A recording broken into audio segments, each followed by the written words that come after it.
तक कि सदन में भी ये बात बोला गया है कि यूपी में और बनारस में मेरे द्वारा ऐसी ऐसी दवाओं का विक्रय किया गया है जो कि प्रतिबंधित है, नकली हैं और नशीली हैं और ऐसी दवाएं जो जिनसे बच्चों की मौत हुई है।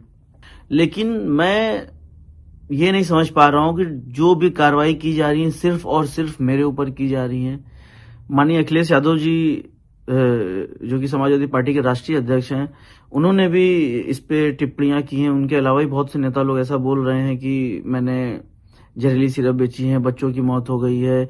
जी प्रणाम, मैं शुभम जायसवाल, मैं बनारस का रहने वाला हूं। आज काफी दिनों से, लगभग एक महीने से मेरे बारे में news channel, social networking sites और बड़े बड़े नेताओं के प्रेस कॉन्फ्रेंस में मेरे बारे में बोला जा रहा है कि मैंने जहरीली सिरप बेची है, जहरीली दवाओं का मैं क्रय विक्रय किया हूं। मेरे द्वारा दवा बेची गई दवाओं से बच्चों की मौत हुई है, मासूम बच्चों की मौत हुई है और भी काफी तरीके की बातें फैलाई जा रही हैं। यहाँ तक कि सदन में भी ये बात बोला गया है कि यूपी में और बनारस में मेरे द्वारा ऐसी दवाओं का विक्रय किया गया है जो कि प्रतिबंधित है, नकली हैं और नशीली हैं और ऐसी दवाएं जो जिनसे बच्चों की मौत हुई है। तो जी, मैं आप सभी को ये बताना चाहता हूँ कि ये सारी बातें झूठ हैं। माननीय अखिलेश यादव जी जो कि समाजवादी पार्टी के राष्ट्रीय अध्यक्ष हैं, उन्होंने भी इस पे टिप्पणियां की हैं। उनके अलावा भी बहुत से नेता लोग ऐसा बोल रहे हैं कि मैंने जहरीली सिरप बेची है, बच्चों की मौत हो गई है, या खांसी हो तो आप सिरप मत पीजिए। जी, इस तरीके की बहुत सी बातें हुई हैं। आप सभी को मैं बिल्कुल क्लियर करना चाहता हूँ कि ये सारी बातें झूठ हैं। मेरे द्वारा ऐसा कोई कार्य नहीं किया गया है। आप देखिए कि ये है फेंसिडिल कफ सिरप, ये एबट हेल्थ केयर का आता है। एबट हेल्थ केयर एक मल्टीनेशनल कंपनी है। जी, आपको मैं बता दूं कि फेंसिडिल कफ सिरप ना ही प्रतिबंधित है, ना ही जहरीली है, ना ही किसी भी तरह की नारकोटिक श्रेणी में आती है। आप, मेरे पास डॉक्यूमेंट्स हैं इससे रिलेटेड जो भारत सरकार ने जारी किए हुए हैं। ये एक सामान्य श्रेणी की दवा है जिसको कफ होने पे यूज करते हैं।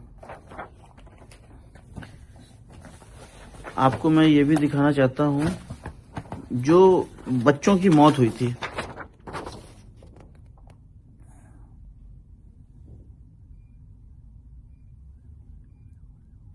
ये श्रीसन फार्मा द्वारा मैन्युफैक्चरिंग की गई थी। छोटे बच्चों की दवा है, पीडियाट्रिक दवा बोलते हैं, कोल्ड ड्रिप सिरप। ये इन दवाओं को पी के बच्चों की मौत हुई थी। इसमें उतना डिटेल मुझे नहीं पता है, बट वो दवा और फेंसिडिल और ये कोल्ड ड्रिप दोनों डिफरेंट दवाएं हैं। इन दवाओं से, मतलब फेंसिडिल से किसी बच्चों की मौत नहीं होती क्योंकि वो बच्चों के लिए सिरप है ही नहीं है, वो अडल्ट्स के लिए है। और बच्चों की सिरप अलग आती है जो कि ये है, जिससे बच्चे पी के मरे थे। तो माननीय अखिलेश यादव जी, माननीय नेता, मैं आप सभी को ये बताना चाहता हूं कि कृपा करके इस तरीके की राजनीति ना करें और ना ही लोगों को आप भ्रम में डालें कि यूपी में या बनारस में ऐसी सिरप बेची गई जिनसे बच्चों की मौत हो गई थी। जी, आपको मैं बता दूं कि फेंसिडिल कफ सिरप की जो मैन्युफैक्चरिंग होती है, मैं आपको पूरा डिटेल बताना चाहता हूं कि इसको भंडारण, आपको तो पहले बता दूं, किसी तरीके का ऐसा गवर्नमेंट का कोई रूल नहीं है कि इसकी कोई लिमिट है, इसको भंडारण करने की लिमिट है या इसको क्रय विक्रय करने की लिमिट है। इसकी बेचने की विधि, हमने काम करने से पहले ड्रग डिपार्टमेंट में RTI डाला था, जिससे हमें रिप्लाई आया था। इसको बेचने का तरीका उन्होंने ये बताया था कि लाइसेंस धारियों को माल बेचना है, और उनका सारा भुगतान जो है, जो उससे रिलेटेड पेमेंट है, वो सिर्फ बैंक से ही करना है। ये हमें उन्होंने डिटेल दिया था। मेरे द्वारा जो भी क्रय विक्रय किए गए सब ड्रग एक्ट को फॉलो करते हुए किए गए। किसी भी तरीके ड्रग एक्ट का वायलेशन हमने नहीं किया है।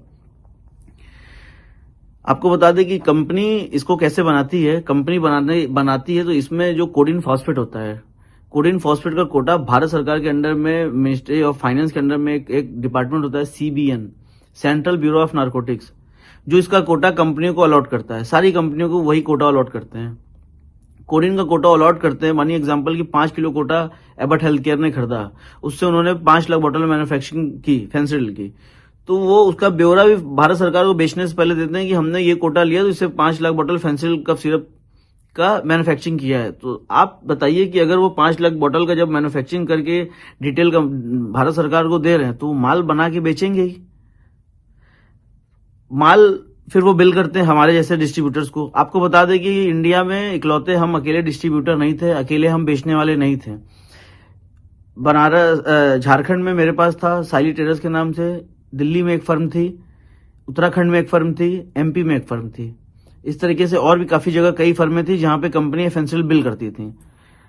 और गाजियाबाद में पकड़े गए माल में हमारे यहाँ का कोई माल नहीं था, साइली ट्रेडर्स का कोई माल नहीं था। सोनभद्र में साइली ट्रेडर्स का कोई माल नहीं पकड़ा गया, रांची में साइली ट्रेडर्स का कोई माल नहीं पकड़ा गया। तीनों जगहों का माल जो था वो दिल्ली का था। उस पर बैच नंबर, एक्चुअली क्या होता है, दवाओं पे बैच नंबर मेंशन होता है, जिससे आप पता कर सकते हैं या कोई भी डिपार्टमेंट पता कर सकता है कि ये माल किस जगह का बिल हुआ है। तो ये माल झारखंड से ना होकर दिल्ली का माल बिल किया हुआ था, दिल्ली की कुछ पार्टियां हैं उनके नाम पे बिल हुआ था।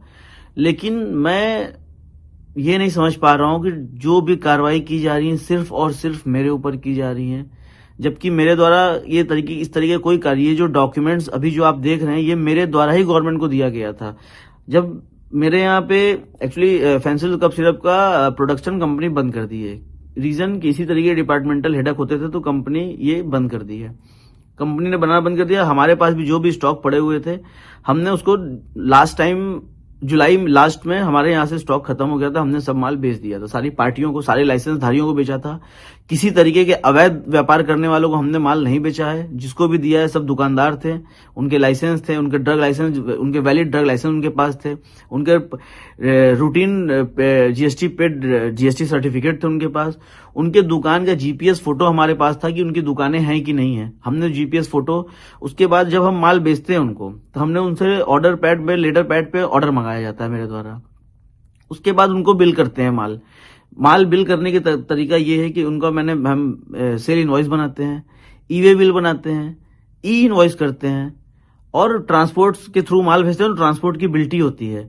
जो ई वे बिल बनता है, जिस गाड़ी से माल उस पार्टी को डिलीवर होता है, उस गाड़ी का डिटेल उस ई वे बिल पे मेंशन होता है, ताकि मतलब वो ओवरऑल सारा बिल कंप्लीट करके फिर हम माल उनके पास भेजते हैं। लोग बता रहे हैं कि माल मेरे द्वारा भेजा गया माल उनके पास नहीं पहुंचा है, या वो सिर्फ कागजों पे फर्म है। आपको मैं बता दूं कि जो भी ई वे बिल पे गाड़ियों का डिटेल है, उससे टोल का डिटेल निकाल लिया जाए, चेक कर लिया जाए कि गाड़ियां वहां गई हैं कि नहीं, माल उनको डिलीवर हुआ है कि नहीं। हमारे पास माल डिलीवर होने के बाद हम बिल की रिसीविंग लेते हैं, बिल्टी की रिसीविंग लेते हैं। हमारे पास ऑल डॉक्यूमेंट्स हमने ड्रग डिपार्टमेंट्स के लिए मेंटेन करके रखा था, जो हमने अपने झारखंड ड्रग डिपार्टमेंट को दिया। झारखंड ड्रग डिपार्टमेंट द्वारा जहां जहां हमने माल भेजा, वहां के ड्रग अथॉरिटी को ये शेयर किया गया। उसके बाद जहां जहां हमने माल बेचा था, वहां वहां हमारे खिलाफ मुकदमा ड्रग डिपार्टमेंट द्वारा लिखवाया गया, और एनडीपीएस में मुकदमे लिखवाए गए, 420 में मुकदमे लिखवाए गए। बनारस, जौनपुर, चंदौली, गाजीपुर, सोनभद्र, हर जगह हमारे खिलाफ मुकदमे लिखवा दिए गए हैं। आपको मैं बता दूं कि मेरा किसी तरीके का या मेरी फैमिली का किसी तरीके का कोई भी आपराधिक हिस्ट्री नहीं रहा है, क्योंकि हम एक व्यवसायी परिवार से बिलोंग किए हैं, और हम सिर्फ व्यवसाय किए हैं। एक दवा व्यवसायी होने के नाते हमने फेंसिल जिस तरीके से बेचा, उस तरीके से बाकी प्रोडक्ट्स भी हमने बेचे हैं। उसका डेटा कोई नहीं दे रहा। 100 करोड़ की बात की जा रही है, 100 करोड़ का माल खपा दिया गया, माल बेच दिया गया। जी हाँ, बिल्कुल हमने माल बेचा है, क्योंकि कंपनी बना रही है तो हम लेंगे। अगर हमको दोषी बनाया जा रहा है तो कंपनी दोषी क्यों नहीं है? जिस तरीके से कंपनी ने हमको माल दिया, उस तरीके से हमने आगे पार्टियों को बेचा है, और किसी को भी हमने माल बेच दिया, हम उनसे पेमेंट लेने के हकदार है ना, कि वो माल का क्या कर रहे हैं, उसका डिटेल हम नहीं दे सकते हैं, या हम नहीं ले सकते हैं उनसे। गाजियाबाद, सोनभद्र में भी मुकदमा हमारे खिलाफ लिखा दिया गया। गाजियाबाद में आपको बता दें कि गाजियाबाद में जो भी अभियुक्त पकड़ा गया माल के साथ, सौरभ त्यागी से मेरा कोई संबंध नहीं था, लेकिन ड्रग डिपार्टमेंट के कुछ अधिकारी जबरदस्ती मेरा नाम लिखवा दिए थे, क्योंकि वो मुझसे पैसे की डिमांड करते थे, और मैंने पैसे देने से हमेशा मना किया, क्योंकि पैसे वो देते हैं जो गलत काम करते हैं। मेरे द्वारा किसी तरीके कोई गलत काम नहीं किया गया था। ड्रग डिपार्टमेंट के बड़े अधिकारी जो है, उन्होंने जबरदस्ती मेरा नाम वहां फोन करके लिखवाया। बनारस में ड्रग डिपार्टमेंट के अधिकारी मेरा नाम जबरदस्ती फोन करके लिखवाया लखनऊ से।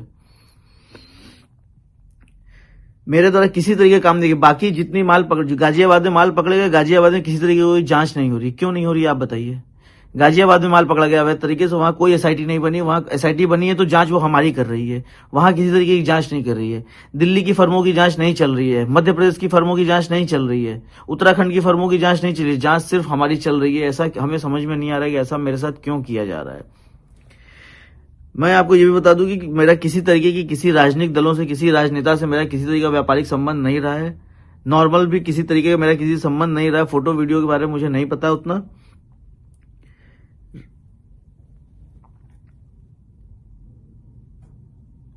और एक और छोटी सी बात बताना चाहता हूँ, ये राजा ज्योति आनंद सिंह एक हमारे मित्र रहे हैं, हमारे साथी रहे हैं। 1 साल पहले उनकी मृत्यु हो गई थी। उसमें उनके फैमिली वाले मेरे ऊपर एलिगेशन लगा रहे थे कि हमने उनको जहर दे दिया है, कॉफी में जहर दे दिया। और ये मैं आपको बता रहा हूँ कि इस तरीके का कोई काम मेरे द्वारा नहीं किया गया था। उस टाइम भी मैंने बोला था, डिपार्टमेंट्स के सामने जाके मैंने सब चीज बताया था, और सब चीज उनका पोस्टमार्टम हुआ था, उसमें भी सब क्लियर हो गया था। विसरा रिपोर्ट आई थी, उसमें आया था कि वो शराब के सेवन की वजह से उनकी डेथ हुई थी। उनकी तबीयत एक्चुअली परमानेंटली खराब थी उस टाइम। और उनके घर वाले हैं, उनके कुछ रिलेटिव, उनके जीजा, उनके पिताजी हमसे बहुत पैसे की डिमांड किए लगभग, जो मैंने नहीं दिए, क्योंकि वो मुझे धमकी देके पैसे मांगते थे कि तुमको इसमें फंसा देंगे अगर पैसे नहीं दोगे तो। दोस्तों देखिए, लोग मेरे खिलाफ बहुत उल्टा सीधा बात कर रहे हैं। मैं किसी तरीके का कोई अवैध काम मेरे द्वारा किया ही नहीं गया है। मुझे फंसाया जा रहा है। माननीय मुख्यमंत्री जी से मैं निवेदन करता हूं कि जांच आप करवा ही रहे हैं, मुख्यमंत्री जी जांच, क्लियर जांच कराइए ताकि मुझे फंसाया ना जा सके। मुझे हर जगह फंसाया जा रहा है, बाकी सारी पार्टियों को ये डिपार्टमेंट वाले बचा रहे हैं और सिर्फ मुझे फंसा रहे हैं। मैं आपसे निवेदन हूं, माननीय अखिलेश यादव जी से मैं निवेदन करता हूं कि कृपा करके गलत बातें आप ना बोलें। आप बड़े हैं, आप गार्जियन हैं, आप सीनियर हैं, और ये जो है कि एमपी और ये दोनों अलग हैं। मैं निवेदन करता हूं कि सदन में गलत बातें ना फैलाएं, और किसी तरीके की मैंने ऐसा कोई कार्य नहीं किया जो अवैध हो। मैंने डिटेल, अगर इस पे नारकोटिक्स प्रोडक्ट की होता और एनारक्स होता तो मैं इसका क्रय विक्रय कभी जिंदगी में नहीं करता। मुझे बहुत परेशानी हो रही है, मैं बहुत झेल रहा हूं, और मैं इसलिए हटा बढ़ा हूं क्योंकि देखिए, मैं एक व्यवसायी हूं। मैं कभी पुलिस फौजदारी केस जेल मैंने नहीं देखा है, और पुलिस का नाम सुन के सबको डर लगता है। हम छोड़िए, मेरे साथ सारे व्यापारी परेशान है, सबको प्रताड़ित किया जा रहा है, सबको परेशान किया जा रहा है, मुकदमे उल्टे सीधे लिखे जा रहे हैं। ऐसा हमारे द्वारा कुछ नहीं किया गया, ना मेरे द्वारा, ना मेरे व्यवसायियों के द्वारा। हमने एक नॉर्मल दवाओं की क्रय और विक्रय विधि पूर्वक की है, सारे कागजात के साथ की है, और किसी तरह की कोई सेल फर्में हमारे द्वारा नहीं बनाई गई हैं। जिन दुकानदारों को हमने माल बेचा है, जिस टाइम हम माल बेचते थे, वो दुकान उस टाइम एग्जिस्ट करती थी। मेरे पास उसके एविडेंस है, मेरे पास उसके प्रूफ हैं। और मैं चाहता हूं, माननीय मुख्यमंत्री से मैं दोबारा निवेदन करना चाहता हूं कि कृपा करके इसकी स्पष्टीकरण, इसकी जांच आप करा रहे हैं, मुझे पता है, लेकिन कृपा करके इसमें आप इस तरीके की जांच ना कराएं जिसमें हम दोषी हों, क्योंकि हम दोषी नहीं हैं माननीय मुख्यमंत्री जी। और ये जो भी लोग ये आपको फैला रहे हैं या बोल रहे हैं, ऐसा कुछ भी नहीं है। आप इसकी जांच करा लीजिए, और हमारी मदद करिए। आपसे उम्मीद है, आप न्याय करते हैं हर जगह, और हम चाहते हैं कि आप हमारी मदद करिए मुख्यमंत्री जी। प्रणाम।